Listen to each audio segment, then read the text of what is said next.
Welcome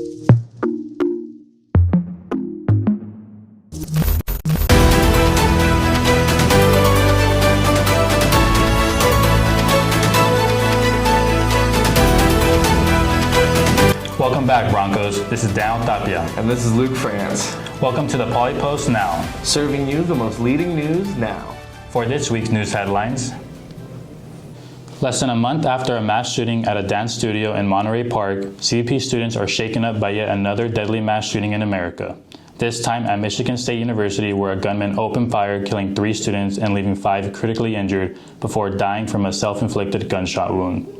According to University Police Chief Lynn Din, the CSU system supports the run, hide, and fight procedure. Police Chief Lynn Din encourages students to be educated about the proper protocol in the event of an active shooter on campus. The Bronco Care Center hosted its grand opening with new services and features, providing overwhelmed students to find the necessary resources available to help them succeed in their college and personal lives. They hope to increase the number of students who take part in the different programs offered last semester. The center helped over 1,000 students. Now the center anticipates a dramatic increase in students who take part in the different programs offered, with more outreach and marketing. For more information, you can visit the Care Center Monday through Friday from 8 a.m. to 5 p.m. located on the first floor of the Campus Center Marketplace next to the Career Center. Now to Luke for your latest in arts and culture. Polytransfer and ASI hosted a Paint and Sip event as their third Transfer Tuesday event. This event took place at the BSC and gave all students participating a chance to meet new people and make art together. Attendees were provided snacks, beverages, and lots of acrylic paint. While events celebrating transfer students have happened before, this is the first year at CPP that they are hosting Transfer Tuesdays. Hosting events like these gives a good opportunity for community building amongst transfer and non-transfer students alike. You can visit Polytransfer on CPP's website to stay up to date with all future events and see their various support programs. This past week, the W. Keith and Janet Kellogg Art Gallery here at CPP hosted the Triennial Art Department Faculty Show. This event takes place every 3 years and allows viewers to indulge in art by 17 unique artists.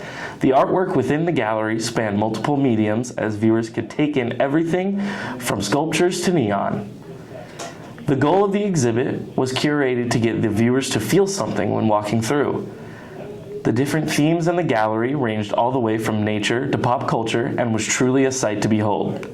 Now to Noel for sports.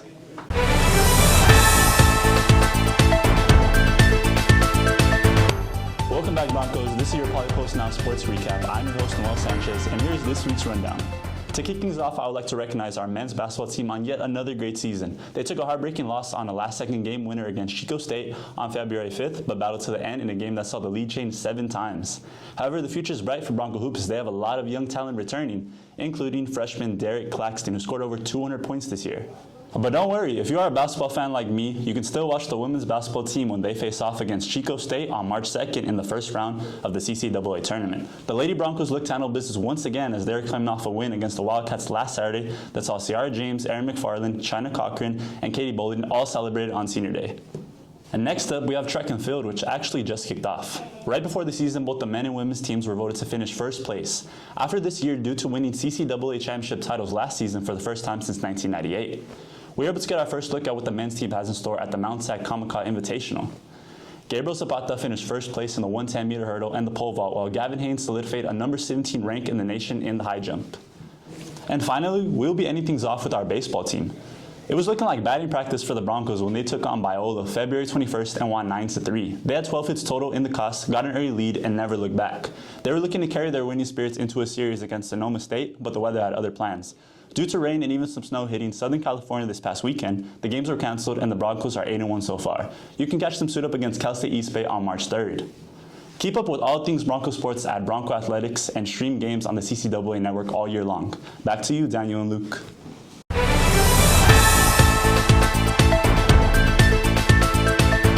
Thanks, Noel. Now for the recap of this week's latest news.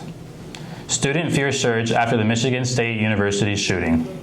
The Triennial Art Department Faculty Show returns. The Bronco Care Center opens on campus. Polytransfer and ASI host the Paint and Sip event.